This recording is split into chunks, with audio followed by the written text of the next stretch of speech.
শাহজালাল মাখানে ভিক্ষা করতে আসেন নাই, শাহজালালের তলোয়ার গর্জে উঠে কারকবার, শাহপুরানের তলোয়ার গর্জে উঠো কারকবার। শাহজালাল উনি আসছেন একজন অলি, আমাদের এখানে উনার ইচ্ছা নাই, আল্লাহর হুকুমে উনি আমাদের সিলেটে আসছেন আমাদের বিপদের দিনে, আমাদের দুর্দিনে এসেছেন। উনি আসার কারণে আমরা আলোকিত সিলেট হয়েছি, পুরা বাংলাদেশ আলোকিত হয়েছে।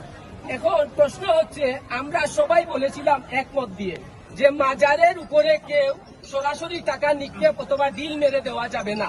এই টাকাগুলা নির্ধারিত বক্স আছে, বক্সে দেন অথবা যে কোনো একটা দান বক্সে দেন, টাকাগুলা সরাসরি যেন মাজারের উপরে না দেওয়ার জন্য।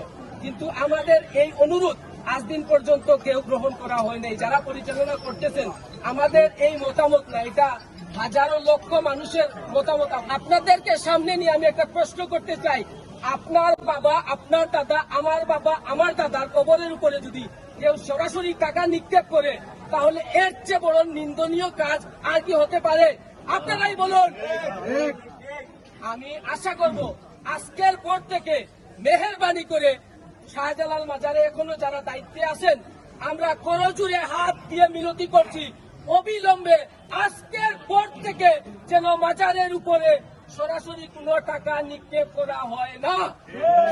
আমি আবারও করজোড়ে আপনাদের কাছে মিনতি করছি, মাজারের উপরে আজ থেকে যেন একটা টাকাও নিক্ষেপ করা হয় না গিলাপের উপরে। গিলাপের উপরে একমাত্র গোলাপ জল, আতর এগুলা দিতে পারবেন, টাকা দেওয়ার কোনো এখতিয়ার কারণ নেই।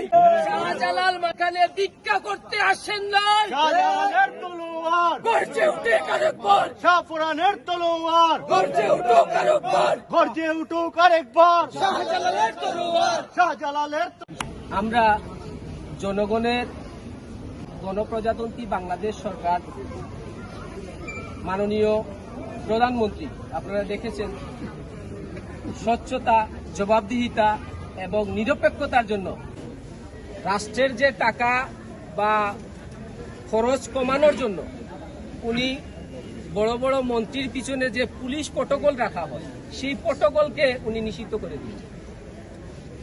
সেই অনুযায়ী এখান থেকে বোঝা যাচ্ছে বাংলাদেশ সরকারের মাননীয় প্রধানমন্ত্রী একের পর এক চমক দেখাচ্ছেন।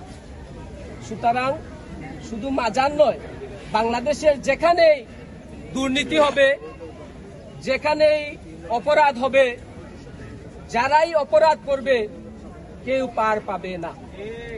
এটা আমার কথা নয়, গণপ্রজাতন্ত্রী বাংলাদেশ সরকারের মাননীয় প্রধানমন্ত্রী তারুণ্যের অহংকার জনাব তারেক রহমানের কথা আমি এখানে জাতির সামনে তুলে ধরলাম। এ পর্যায়ে আমরা 501 সদস্য বিশিষ্ট একটা কমিটি করা হয়েছে। এই 501 সদস্য বিশিষ্ট কমিটিতে আমরা পূর্ণাঙ্গ কমিটি এখনো করা হয়নি, বিদায় আমরা আপাতত একটা আহ্বায়ক কমিটি করা হয়েছে।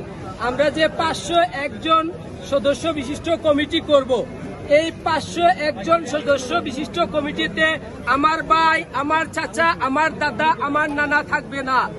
এই 501 জন সদস্য বিশিষ্ট কমিটিতে সিলেটের আপামর জনতা, প্রত্যেকটা ওয়ার্ডের সদস্য আমরা নিতে চাই, প্রত্যেকটা ঘরের একজন করে সদস্য নিতে চাই।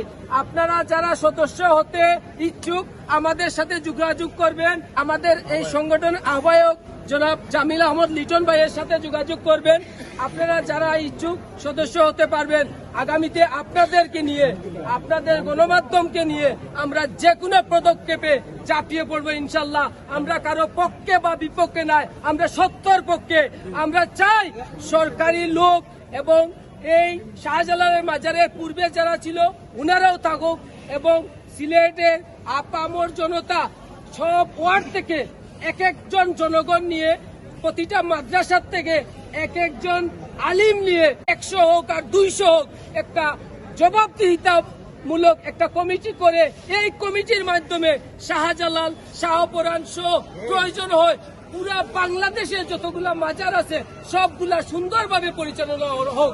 এটাই হলো আমাদের লক্ষ্য ও উদ্দেশ্য। আর শাহজালাল মাজারে আমরা ইতিপূর্বে দেখছি কিছু কিছু সাংবাদিক ভাইদের সাথে খারাপ ব্যবহার করা হচ্ছে। আমি আপনাদেরকে স্পষ্ট বলতে চাই, বাংলাদেশের জনগণ এক দফা দিলে 1 মাস নয়, 1 বছর নয়, একদিনে সরকার বিতাড়িত করতে পারে।